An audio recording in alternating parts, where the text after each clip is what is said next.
Welcome again, everybody. I'm going to go Bienvenidos ahead a todos and ustedes. get started. Ya voy a empezar. I do want to draw attention that we do have Spanish translation provided by Carmen Diaz. Thank you so much, music teacher at the Arvin campus. The instructions for joining the Spanish translation room are posted here and also in the chat. Sarah Davis, Assistant Principal of Academics, will be answering questions in the chat in English in real time. We will have questions at the end as well, but I am hopeful that if you have any questions, she's able to answer them in real time in the chat. And then Monica Jaraguera, Director of Community Initiatives for Grimway Schools, will be facilitating questions in the chat that are in Spanish. So thank you all so much for supporting the meeting. I appreciate you.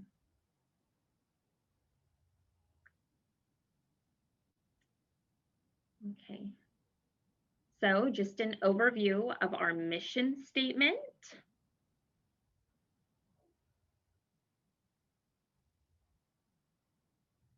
Most of these slides are from last night, so I want to post them as reminders. So the safety of our scholars, families, faculty, and staff is our top priority each and every day. We will not compromise our promise to deliver a rigorous and engaging learning experience for our scholars. Social and emotional learning, SEL, is just as important as academic learning. And of course, it seems the theme of our year is everything is subject to change. So I'm going to try not to read the slides verbatim, but I do feel that those 4 things are very important to remember as we navigate this school year.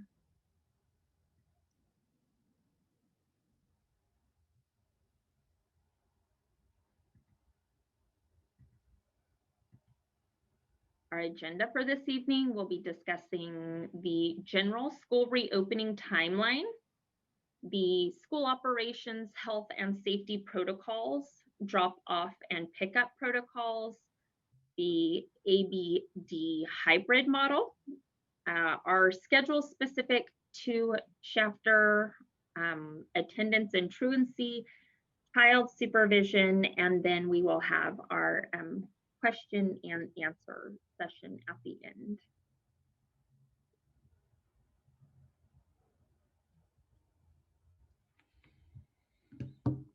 So this is our current timeline of reopening. We are very excited and anxiously awaiting for Thursday to come, where we will welcome back our kinders in the A cohort. So very excited and preparing for that. We will have a kinder specific meeting tomorrow at 6, just a very short meeting, like a teacher meet and greet. The teachers will all be present to answer any of your kinder specific questions and for protocols specific to kinder, we will also have a first day of school picture opportunity for our kinders. As you will see as we progress in the presentation tonight, some of our protocols are going to change. So Thursday, Kinder A, Friday, Kinder B. We are very hopeful next week to welcome back on Monday, November 2nd, Kinder through 4th grade, cohort A, and then Tuesday, November 3rd, Kinder through 4th, cohort B. Wednesdays, all students distance learn for a campus deep cleaning. And then Thursday and Friday, it is our hope to bring the remainder of our scholars back on campus. We still are awaiting some information regarding our 5th, 6th, and 7th graders, waiting for some PPE to come in, but that is the plan as of right now.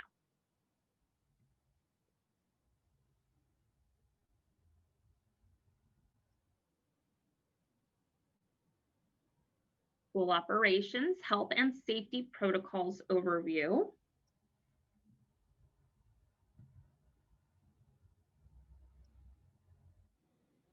Okay. So the daily health screening is necessary for all scholars to enter onto campus. Each scholar will be given these cards once they're on campus for you to complete with them. When they get out of the car in the morning, they will need to have their card completed as part of the screening. The person that will be at your car will ask for the card or take the car and also do a temperature screening. So we will also have them handy if by chance your scholar does not have it on them. Those things happen or get left in a folder at home or what have you. We will have them handy as well. So we do have 2 drop-off times in the morning. It is required that we stagger drop-offs to distance our scholars in the morning so that we don't have so many students coming onto campus at the same time. So we do have 2 drop-off times. 7:40, the campus will be open for drop-off. It is important to note that in the past we have been able to drop off scholars earlier, but because we have to screen them, we've had to shorten that period. So at 7:40 and then at 7:55, we just ask that what works best for your family. As you can see, the map, here, I'll go ahead and do this. So the morning drop-off will function in a ballet style. So you will enter in, if you look at the green arrows, oh, you know what? This is not the right map. We will get to the right map. This is actually the drop-off map. But you will enter in, it's very similar. We will have grade level teachers posted at these orange dots. So where the orange dots are, there will be not these orange dots. I apologize, but here in the drop-off loop, this will function as a valet service, if you will. So everybody will pull in up all the way around, and then your scholars will get out of the car. We will collect their card, and they will have their temperature checked. They will get out, and then they will enter in through one of the closest gates. Walkers will enter in through the north gate. That is, yes. So this is necessary to reduce potential exposure due to additional people on campus. So the valet style is necessary so that we do not have large groups of adults essentially on campus. I know that in the past we were able to walk our scholars on campus, but we are trying to mitigate risk as much as possible by offering this valet service where kids come directly onto campus from their vehicles, and then walkers enter here. All parking lots will also be blocked off and shall not be used for student drop-off. This again is a necessary safety precaution for our scholars to make sure that everybody is being properly screened and that our students are safe. So we know that if they're dropped off in the valet drop-off, that they are safer than if they were crossing through parking lots. So we will have an abundance of supervision out. Our staff will be out to help students navigate campus and remain safe. So walkers will enter campus on sidewalks only in a safe manner, walking their bicycles, scooters, etc., across crosswalks and while on campus. And so we will have somebody out to help at the crosswalks as well. And then walkers again will be screened at the north gate here. So we will have a station set up here where walkers will have to present their card and go through temperature screening as well.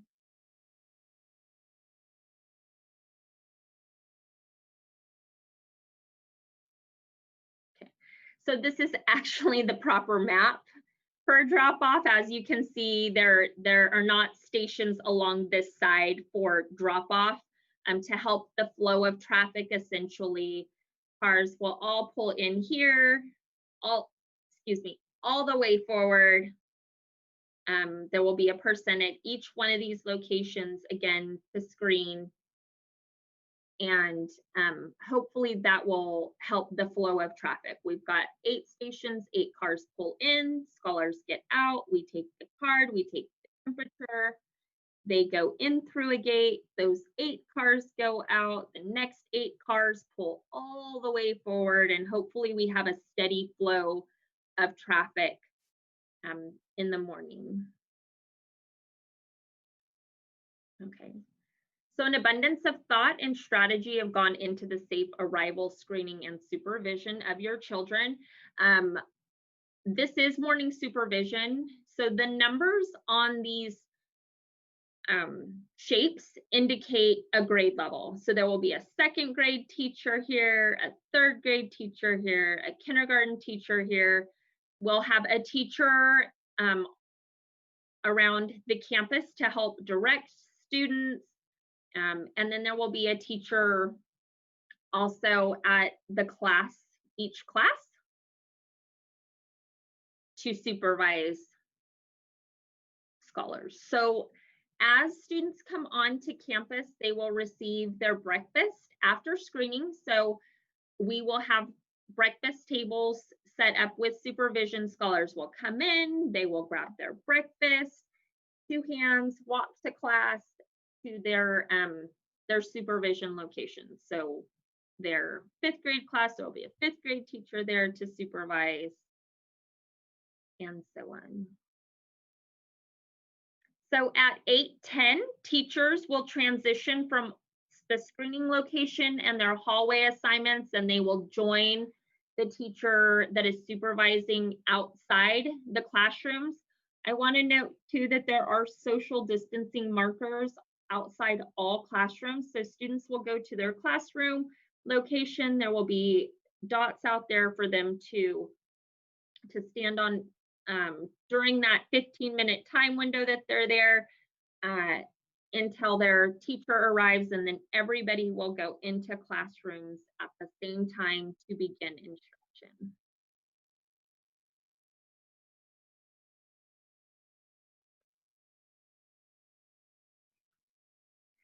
So I do see a question that popped up. I'm not sure if it was answered, Ms. Davis, but what if you have more than one student to drop off in different grade levels? So I'll go back to this. So you can drop your child off wherever your car happens to follow. So I do know that that is a little confusing, and I apologize. This is not the 2nd grade drop-off location or the 3rd grade drop-off location. That's just the assignment of that grade level teacher. So once the cars pull all the way forward, even though the 7th grade teacher is here, the car might have a 3rd grader, a 1st grader, and a kindergartner. And so it will all be screened here and then go in through the appropriate gate. So I hope that was clarifying. Now, this is the after-school dismissal plan. So it is similar to the morning drop-off. It is pickup will function ballet style.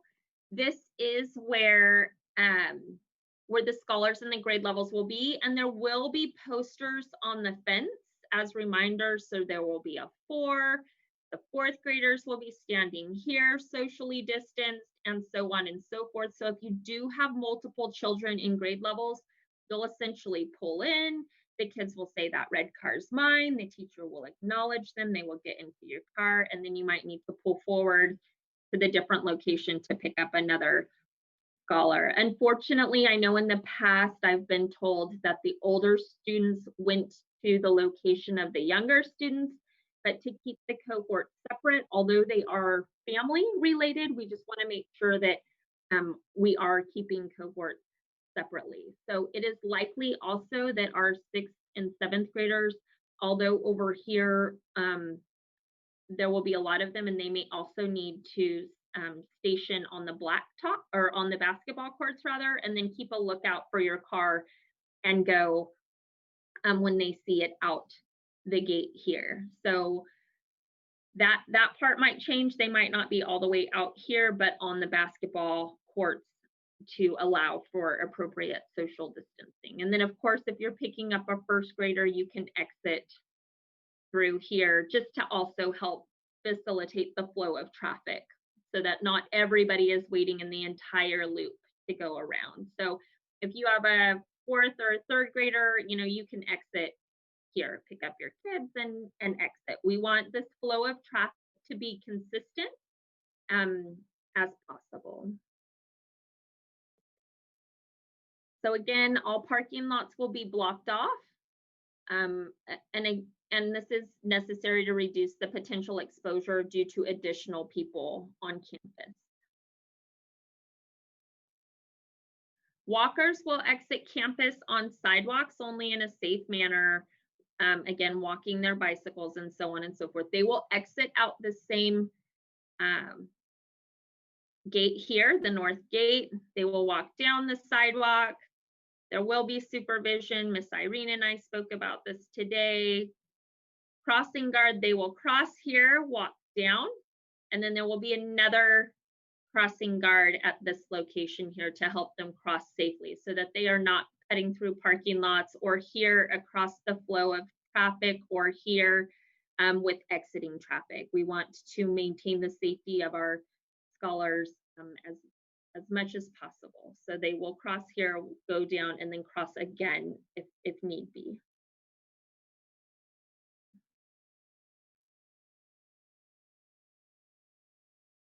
Okay, so I am going to read these. So cohorts will be self-contained as feasible, meaning that they will stay in the same classroom. The teachers will rotate into classes. Scholars will remain in their assigned classroom. Social distancing measures have been taken in all rooms. There are some visuals here to help you get an idea of the spacing. We've got, one scholar per desk.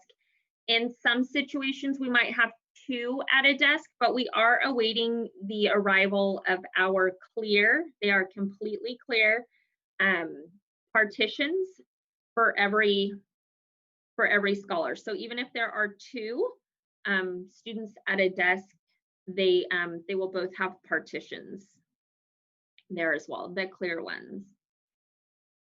Backpacks are permitted and will be kept at the desk. So you can see here that each scholar has their own workstation essentially. So there are hooks at the ends of these desks that they can hang their backpack on.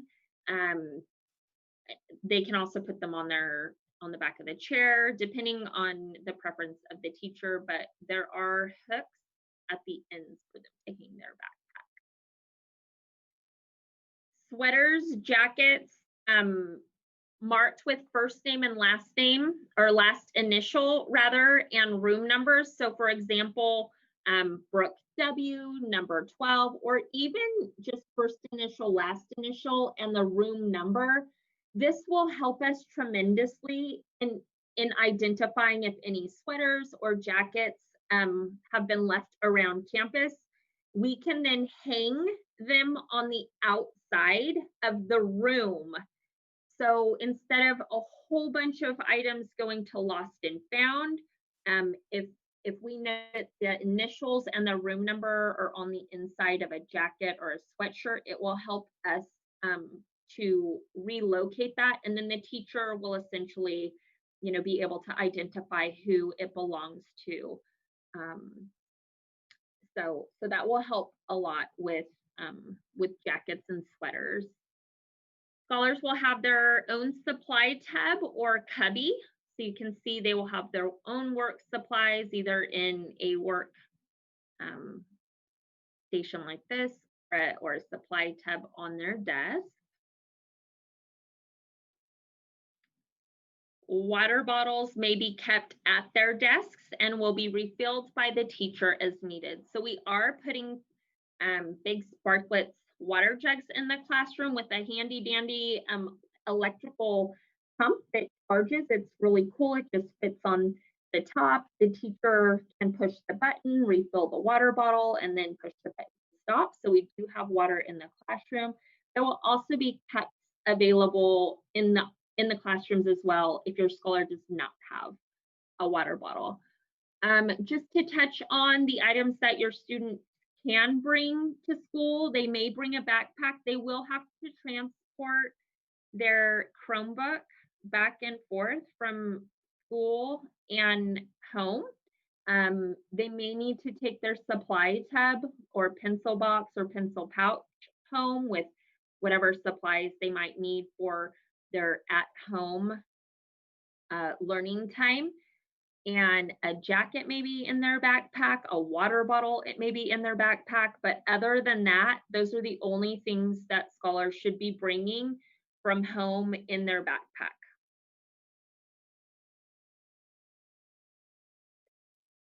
Okay, so scholars will only use restrooms located at their building. So this is the middle school building, and there is a restroom located at the end here. Middle school students will use this restroom at their designated restroom breaks, so they will be staggered. 5th and 6th, here there's a restroom here. 2nd through 4th, a restroom here. K1, a restroom here. There are also hand washing stations located around campus to facilitate additional hand washing after breaks or at any time they need to wash their hands outside of the restroom facility. Lunches will be delivered to classrooms and lunch breaks will be staggered and outside, weather permitting. Scholars will eat in their classrooms if it is too cold or wet or hot outside. Again, scholars will be assigned an outdoor location by cohort. So at this present time, we do have to try to separate cohorts as much as possible. So they will have a designated play area during their break and recess times. Any equipment used will be sanitized between cohorts. So currently we have been talking about kinders, and the talk is are kids going to be able to actually play when they're outside? And the answer is yes, very supervised and with extreme caution to sanitation. So out in kindergarten, we have been discussing like a center rotation. So for 10 minutes, scholars are on the play structure one at a time. They can go up, go down the slide, the next scholar goes. After 10 minutes, they might rotate to hula hoops and trike. But in between each station, we are wiping down the trike. When cohort, the first class of scholars is done with the play structure, we're wiping down handles, high touch areas, and then whatever equipment, a hula hoop and so on and so forth. We do want them to have fun and socialize, but we also have many procedures in place to keep the equipment sanitized as well. And then again, the additional hand washing stations around campus. This is just a very brief overview. Um, there are actually many more. I just wanted to give you a visual of some of the cleaning and disinfecting and ventilation precautions that have been put in place in various locations around campus. So we have a mobile isolation unit, thermal scanners have been purchased, air purifiers, UV lights, water dispensers. We are deep cleaning it on Wednesdays. Um, we've considered, parents congregating at the front gate, large groups of additional people. Icons placed to create socially distanced spaces all around campus. So that's just um, a few things that we have put into place. So the hybrid model. So again, we are anticipating the return of our scholars in an A-B hybrid cohort. So if your scholar is an A cohort, they will come on Mondays and Thursdays. B cohort will come on Tuesdays and Fridays.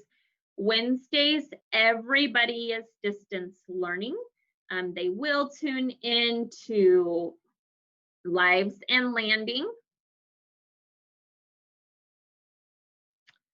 So tomorrow morning in Parent Square, I will be sending out the remaining cohorts. So everybody will have access to your scholars cohort assignments tomorrow morning.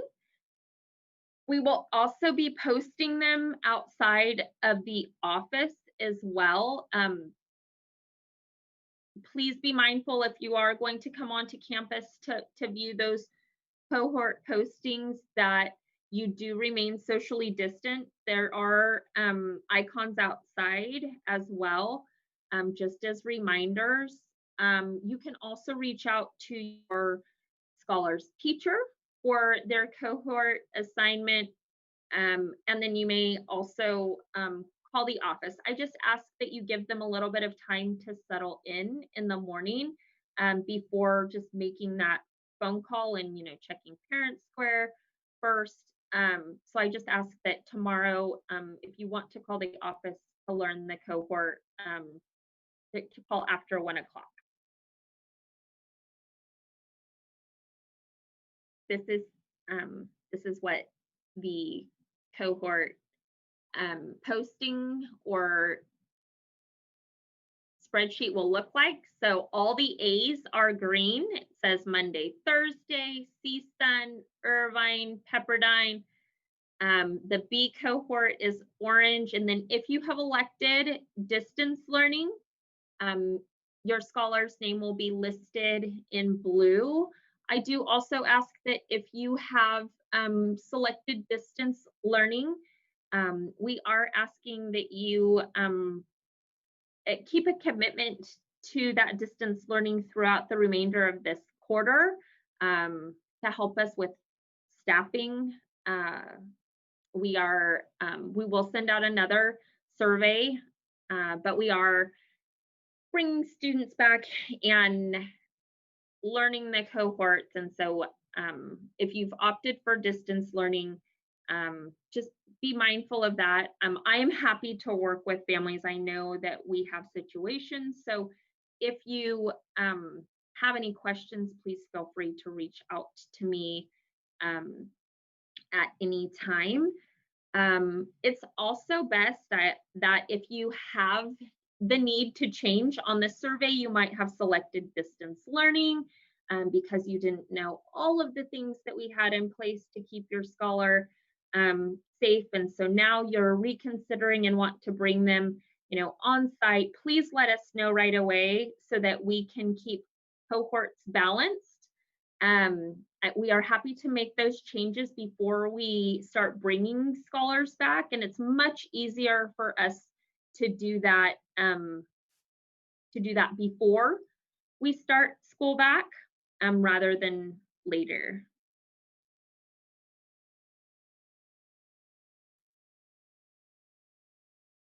Okay. So this is an idea of what your scholars day will look like if they are on campus learning. So kindergarten, first grade, it is a very detailed schedule. And I'm not going to go over it in detail second and third grade, and then fourth and fifth down here. What I wanted you to see is the lunch period. So we have a play, eat, switch. Every cohort will have different locations for their eating and playing.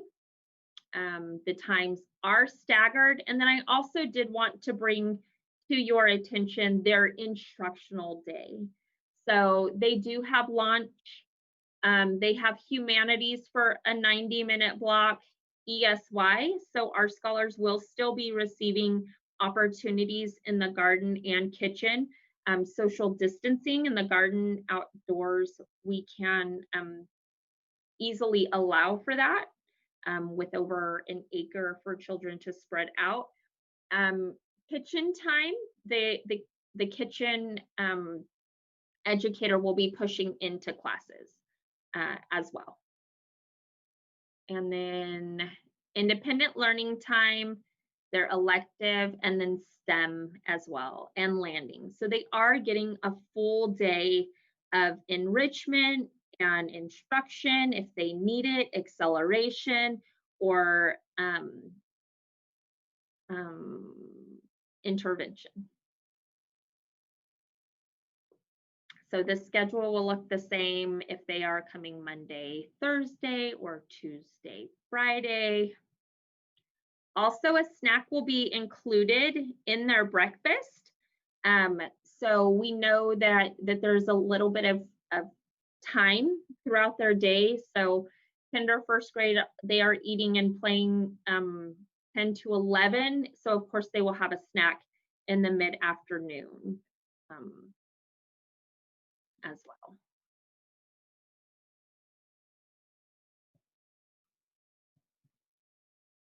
Okay. This is just an example of what the middle school will look like. One very important thing to note is that all sixth grade scholars will be on the A cohort, and all seventh grade scholars will be on the B cohort. We chose this model so that the sixth graders, when they are on campus, are getting a full day of sixth grade instruction rather than like a half day Monday. They might have like humanities and an elective, and then on Thursdays they would have STEM and something else to accommodate for a sixth, seventh grade assignment on the same days. So sixth graders will have A, and this is what their schedule will look like. So every day that they are here, they will have PE, lab, ELA, art or music, science, math, history, and then landing. So you can count on that, them receiving instruction from all of their teachers on the days that they are here. Conversely, same thing for seventh graders. Now, the one thing that we did consider, of course, siblings on the same schedule. So just by deduction, you can almost gather what cohort you are on. If you have a sixth grader and younger siblings, you are on A. If you have a seventh grader with younger siblings, you are on B.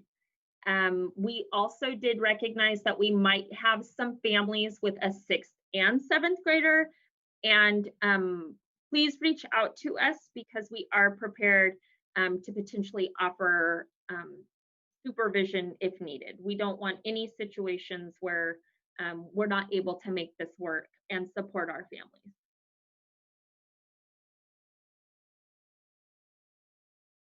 Virtual learning schedule. So this is a template of what the virtual learning schedule will look like.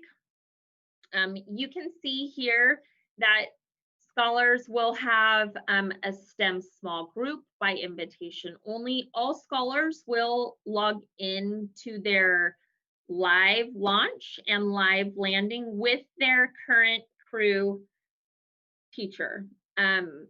So if it is an A day, Bs will log in so that they can attend launch and landing live with their class. Also distance learning. We will get to distance learning cohort as well, but they will still log into their current crew live launch and landing as well. So they still will be connected to that teacher and their classmates for those periods.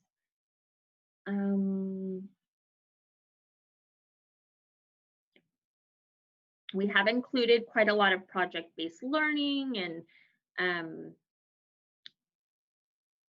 Google Genius Hour opportunities for at home. We want to be students engaged, not just doing like paper to pencil tasks. Special education schedules. So I included this slide just to let you all know that there are some cases where students who receive special education services will be on campus, perhaps more frequently than just their A or B schedule. And that is to allow for their service minutes to be provided to them.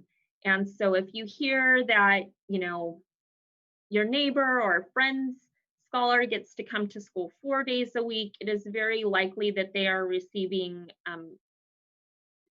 some sort of services per an IEP. So I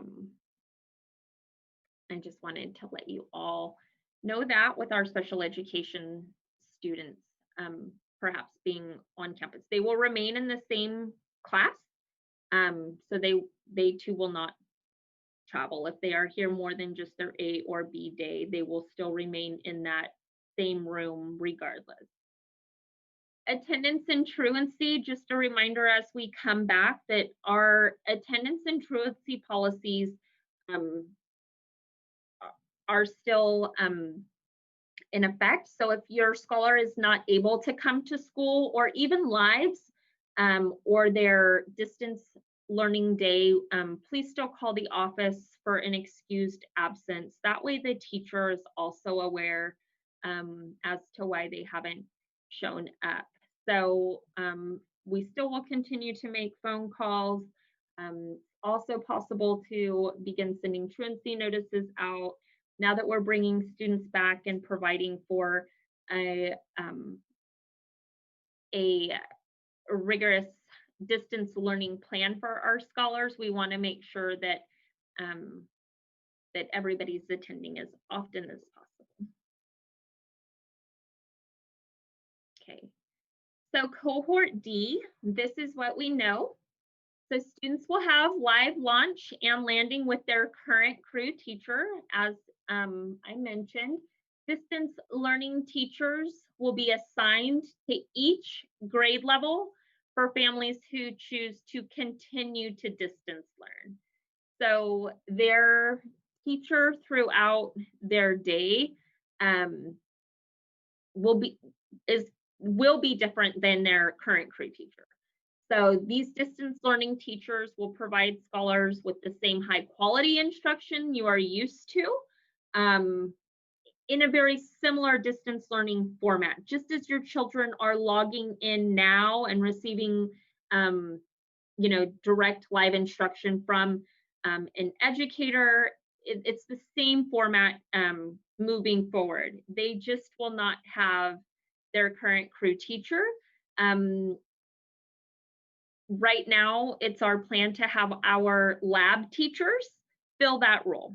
So distance learning scholars will continue to see their current crew teacher in launch and landing, but their instruction throughout the day will be provided by a lab teacher.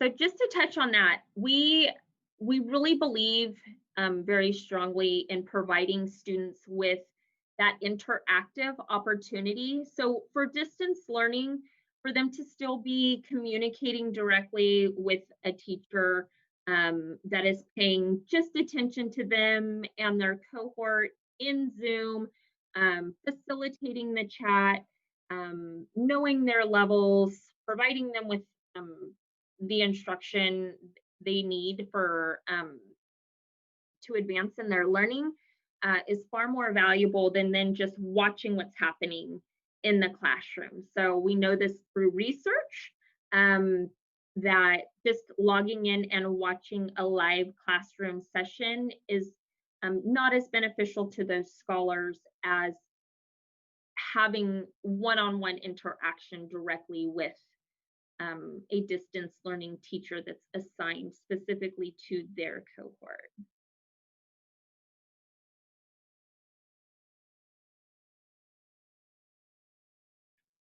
Child supervision will continue for those scholars currently enrolled. We do have 3 child supervision classes for our essential workers and at-risk students. So we will continue to provide that on Monday, Tuesdays, Thursdays, and Fridays for now. And what that will look like is scholars, will be in their classrooms during their cohort assignment. So if they are an A student on Mondays and Thursdays, they will be in their classrooms with their cohort. And on Tuesdays and Fridays, they will be in child supervision. The same child supervision classroom that they are in now.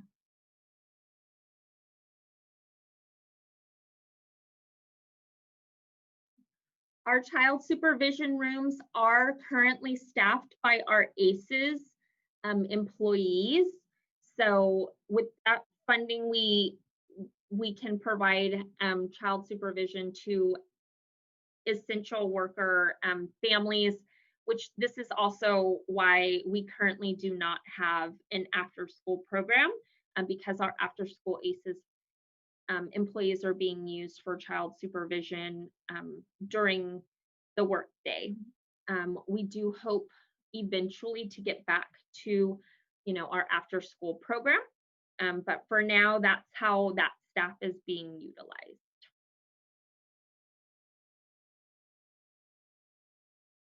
Okay. So we're heading into the end of our session this evening. I just want you all to know that the parent support right now is going to be so critical to the success of our program and keeping kids in school. I know that it seems like a lot with parents having to stay in cars and not coming onto campus, but we're trying to reduce the risk as much as possible to keep our kids in school as often as possible. So your understanding and compliance with all of these safety protocols is greatly appreciated. And I just really want to thank you all for keeping our community safe. It's not just our campus and our kids, but it really is, the community at large. We want kids back in school, but we also want to keep our families and our community safe. So we're trying to reduce the risk of exposure as much as possible. And so if there are any questions, Ms. Davis, I can unmute you if you'd like to. Oh.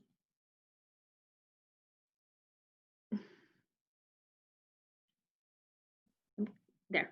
Hey there. Okay, sorry.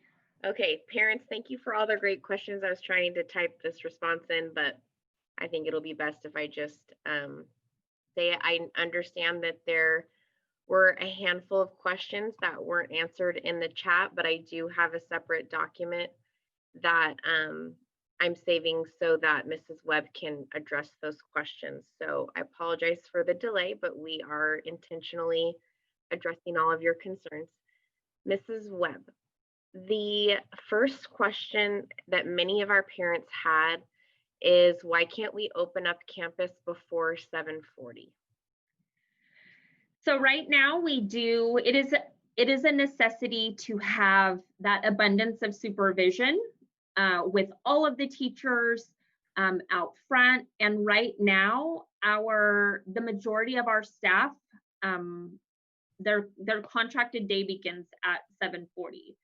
So unfortunately, although our office staff arrives earlier, they were the ones in the past, and SGIs as well. We had a couple of them who supervised those scholars that arrived earlier, but right now, because we have to keep the distance and our students from commingling, if you will, we can't keep them all supervised in one location. As you can imagine, just different families dropping off, and then, you know, a lack of supervision in the morning, or students corralled. We can't move them all into the cafe. We can't move them all into the learning lab. And so right now, that's the reason why, as we continue to open up and receive a little bit more leeway, you know, of course, with all the safety and guidance adhered to, of course, that's our priority. And we might then be able to provide for that. It's not going away forever. It's just, unfortunately, right now, we do not have a way of supervising all of those students at once. And also with the cold, rainy season coming up, whoever is dropped off early, I'm afraid that we couldn't put them all in the same room. So that's the rationale for that for now.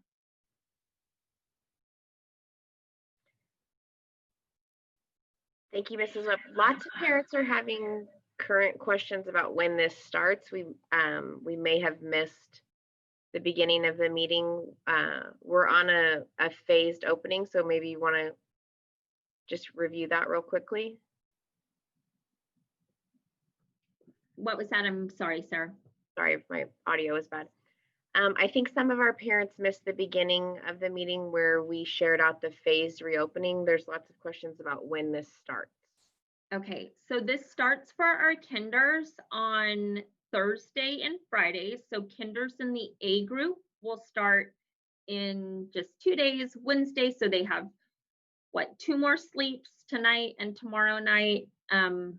Kinder A's can come back onto campus Thursday. Kinder B's can come back onto campus Friday.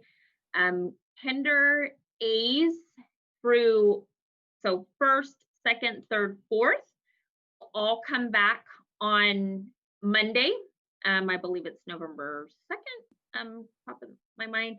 And then Kinder's first, second, third, fourth, B's will come back next week on Tuesday. That's November 3rd. And then by then, hopefully, we will have guidance on bringing our older scholars back as well. And then the plan and the communication out will be that they will start on that next Thursday. So essentially, what is that, like the 4th, November, no, 5th and 6th. So I do want to loop back to the concern about dropping off early. So right now, we do know that is potentially a hardship for some families, and we absolutely are trying to find a resolution for that. I am happy to discuss with the community also, like how we can serve you and how we can provide that service to you while also keeping our students safe. So again, I do want to recognize that I know that this is a big shift for some, but due to the necessity of supervision, it's just what we have to do. However, your feedback and your communication with your teachers allows for us to put our heads together and come up with creative ways to allow for earlier drop-offs while also keeping kids safe. So I do want to make sure that you know that we are open to exploring ways to make that happen. Okie doke, are you ready for our next question? Yes. Okay, can students bring their own devices, like their own laptops or an iPad, to school instead of a Chromebook, since that's what they're used to learning during distance learning? And we're for general population students. And can students bring personal items from home, like pencil sharpeners, to school? So I am going to wait for the technology question to respond to that. But I will in just a moment. I don't have the answer off the top of my head. Also, personal items, everything they need is going to be provided to them. So as much as possible, we ask that any personal school items or items from home, they remain at home, and that we are using the school supplies provided. I promise they will have everything they need here at school to be successful. Thank you very much. And then, oh my goodness, I lost. It's okay. I think Mr. Giesel is going to answer. On the tech, I'm trying to. I'm so wearing sorry. a couple hats. I'm wearing parent and another hat. I can jump in on the tech question. I noticed that in the chat, and I know there's quite a few of your children who are using your a personal laptop or a personal Chromebook, and there isn't a reason why we can't make it work having them have it on campus. But here is the challenge. They will be on our school network, which will require us to monitor it more closely and to have when they're logged into it during the day, we have different filters, we have different protocols. And so that's something that if that matters and if there is something that is really important, we can work that out. However, it's going to require you as a parent to be very clear that there are some things when you are on our school network, not just logging into Google Classroom, but literally on our Wi-Fi network that are different than on your home network. So I want to be upfront that if that is something that is you're not open or interested to have that discussion on, I can understand. But if there is something that your child's used to it and it's working and they're learning, we will come up with a solution there, but understand that it's going to require us monitoring that device like we do every other device on our network. So I just want to put that out there. Thank you, Mr. Yazel. We are gonna have siblings attend all on the same days. I forget what the guidance is for face masks. Is it solid black and a GA logo or any solid color? So my apologies. I thought I had a slide regarding face masks. So every scholar will receive a Grimway Schools mask on a breakaway lanyard. It is important we feel it's important that they have their mask on their person at all times, that it's not, sat down, while they're eating in a cubby or on a table or so on and so forth. Couple reasons: one, to keep them from falling on the ground, and two, also to keep them from getting mixed up or misplaced. So we wouldn't want another scholar to accidentally, take a mask from a cubby if that's where it was put, or on a, not even really a cubby, but like on a desk, if they look the same. So we do have lanyards for them to wear and keep them safe there. If they want to wear their own from home, that is perfectly fine as well, so long as it is in compliance with the Grimway uniform policy. So clean and worn appropriately, secured, no other outside logos, nothing that's going to distract from the learning environment. So like, you know, no characters or big crazy lips or mouths or things like that.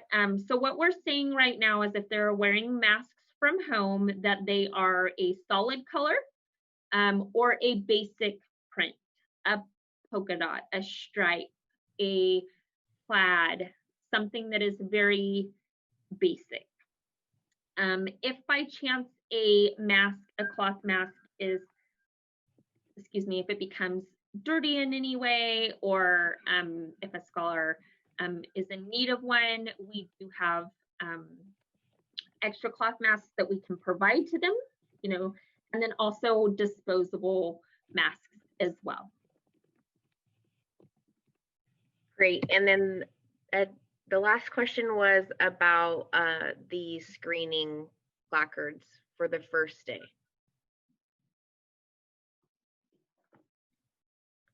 So we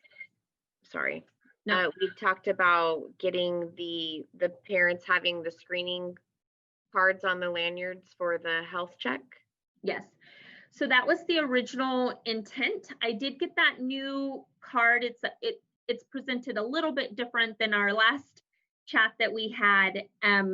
So I'm not quite sure if we're still talking about keeping them on the lanyard in the plastic slip. The one that was shared tonight and that was shared with me before this presentation, it looks like a one and done. So it is something probably that we will collect. So it will probably be quicker just to take it as they arrive and keep them for our record, rather than the previous conversation that we had about keeping it in a lanyard with a parent initial for like the week or the month on there, where we just looked at it and made sure. So this way we are more actively screening daily with the collection of that singular card.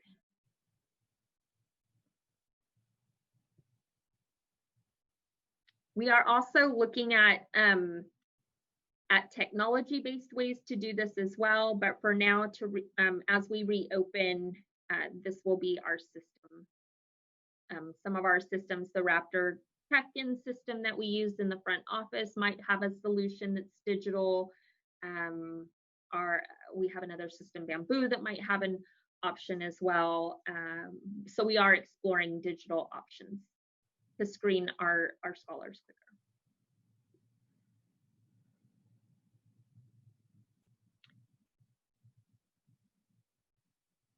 Okay, that was it for the questions that we had saved. If there's some more questions in the chat about health screening and the placards that the students are having. So it is 7:30. I will continue to respond to questions, so please stick around if you would like. I do see some questions popping up, and I'm happy to answer them in real time. But I did want to thank you all for attending. Your support is so important. Your feedback is so valued. You know, I do appreciate, one of my favorite parts of my job is working with parents to find solutions that work for your families and for your scholars. So please, I say this very, very sincerely, please reach out to me anytime. I would love to talk to you.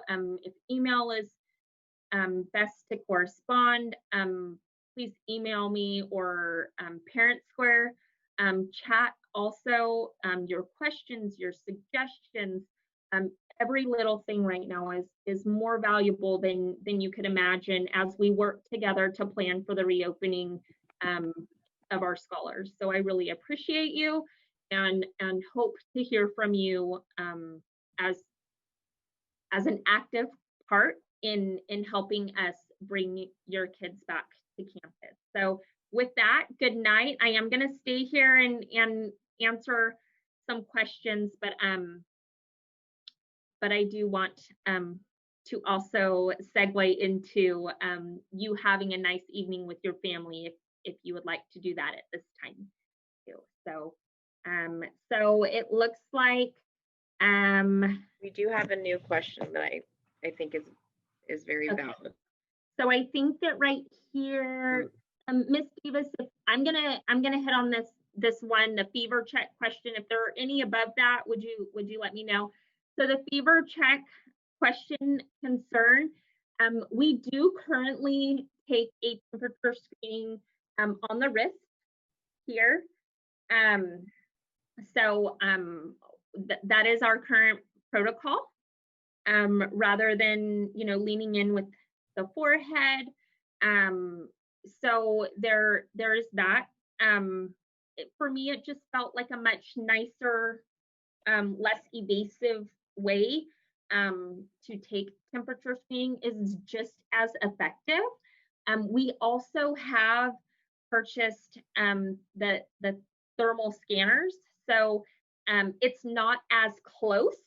The technology is more advanced, so from quite a distance away, as scholars walk onto campus, there will be a digital reading on a screen that will only be visible to our nurse or our or an administrator, that as they walk in, it will give us a reading. So then they are not having that direct, very close scan.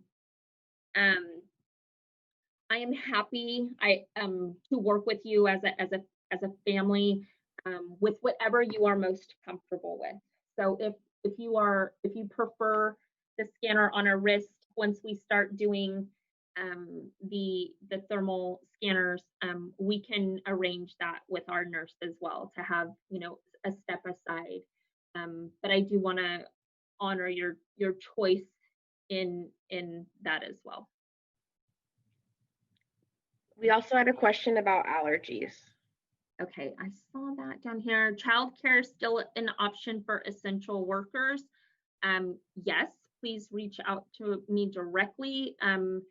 With the AB cohort schedule, we do want to help support our essential workers in continuing that service. So yes, please,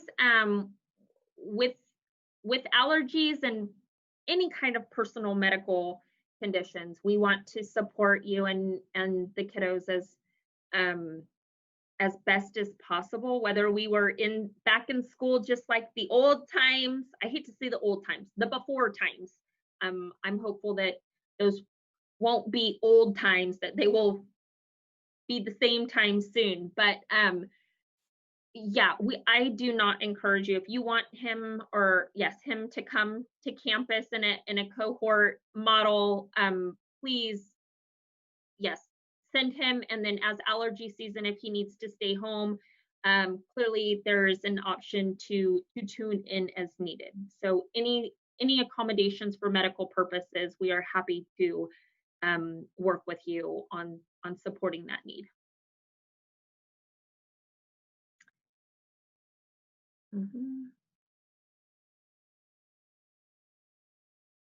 So anything else, Sarah? I do have some. Any concerns about your current situation, or requests to meet with me to discuss options? Absolutely. Call the office. They know my availability. Reach out through me through email or Parent Square, and I'm happy to arrange with you whatever you're most comfortable with, be it a Zoom conference or a telephone conference or an in-person conference in our conference room where we can socially distance. I am happy to meet with you regarding the specific situations and needs of your family. Many families are asking about wearing masks all day for students. So we do, we have outdoor, their breaks for physical activity. We have to social distance, and that is the time for them to be able to remove that. But yes, throughout the day, it is a requirement for them to wear their cloth mask as well. So there are some times, of course, when they're eating, they have the opportunity to remove that during that time, and then physical activity.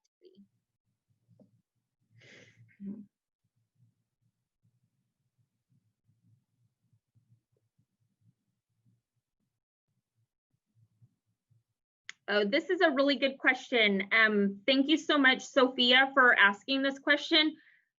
This is actually a question that I had too recently reading through the new parent-student handbook. I came across this too, being new to GA.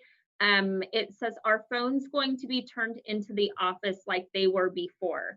If that was a policy in the past, I believe that that's something that we will continue to do. I don't know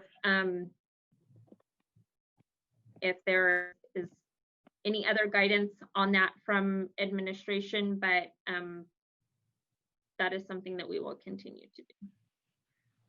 Yeah, I mean, it is a good question. And so we have to be mindful of the competing interests of ensuring that your child is distraction free during the day, but also that we're not creating additional points of contact when our office staff are hanging on to phones. So the short answer is these are one of the nuances and details that we're going to work out an approach for. We're very aware that many of you, that's the only way you can connect with your child after school and during school, or excuse me, before school, after school. You want to make sure they got to school safely. If they're walking, we understand those pieces. So we will come up with an approach and we will let you know. And the approach is going to ensure that those responsibilities and expectations you have to communicate with your child both before and after school are met. And we do this in a safe way. So given the variety, so many different variables that we're grappling with, quite frankly, we haven't come up with a crystal policy yet. But we do know that, you know, you want to make sure that your child's safe. So we'll figure that piece out over the next few days, and we will give you a very explicit and clear answer. Then we'll rely on you to help us manage that and speak with your child, because again, these are tools that we all use. These are tools that the phones have become a pretty important parts of communication with our kids. I can speak from experience. You know, this is how I communicate with my children. But as educators, we want to go out of our way to ensure that there's as distraction-free a learning experience as possible. So we'll get back to outstanding question, and we will get a clear approach to you in the next few days. Thank you. So I think the intent of that policy, as stated, is to limit distractions. I'm sure there's a way that we can probably come up with something in the classroom, like a classroom, collection. I know as a former teacher a while ago, I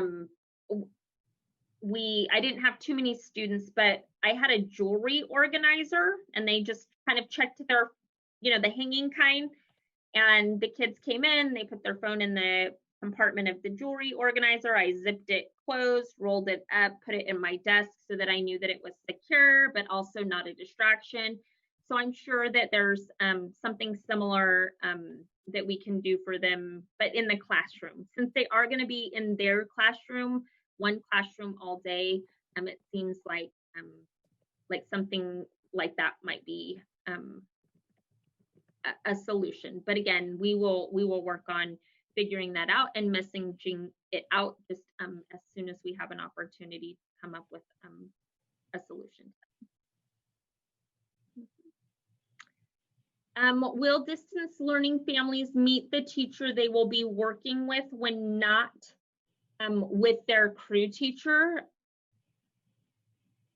I can speak for the lab teachers here at Shafter in saying that I absolutely believe that those teachers will be reaching out and probably introducing themselves, maybe having a parent session just like this. But I feel like the answer to that is yes. That there will be an opportunity for you to meet that teacher.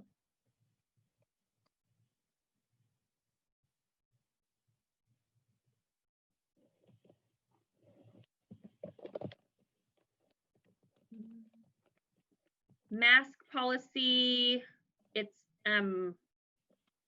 plain colors or general patterns. So basic patterns, polka dot stripes, nothing too distracting. We do want to keep to the integrity of our program and our uniform policy as much as possible.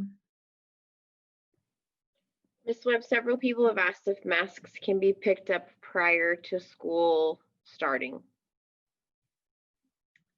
That is a great question. We can probably set up well, you know what, I think that it might be difficult to track that, like who picks it up and who doesn't. Our plan right now, let us put our heads together to think of what that would look like.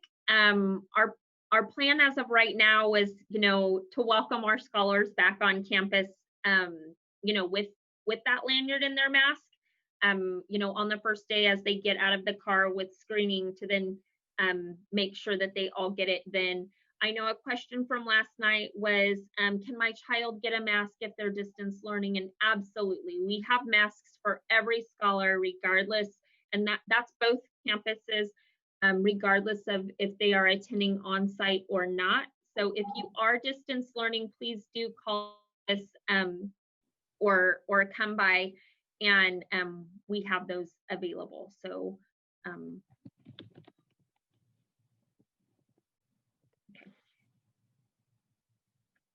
Any other? As of right now, yes. Will the student have the same teacher when going back to school? Yes, so long as they're coming back to school, they will continue to have the same teacher. They will still be in the same crew, I believe. Pretty sure that there hasn't been any scheduling. Okay. There hasn't been any shifting, but for our students who were in a self-contained class first quarter to build the social emotional relationships with teachers, they'll be seeing the rest of the teachers in that grade level.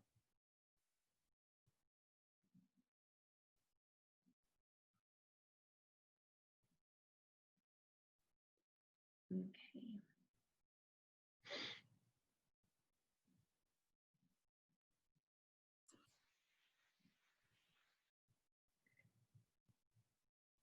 I think we've got the questions answered. I've been answering quite a few privately here, Mrs. Webb, and Okay. to the best of my knowledge, I think we've answered all of the other questions in the chats. If I did miss something, it was unintentional. Okay. I think we're good. Okay. Well, thank you so much. Again, if you did have a question that didn't get answered, please message me in Parent Square or send an email. I look forward to seeing kids on campus again, meeting them, getting to know them better, as well as our families. So thank you all so much for attending tonight, and I look forward to the days and weeks ahead welcoming kiddos back.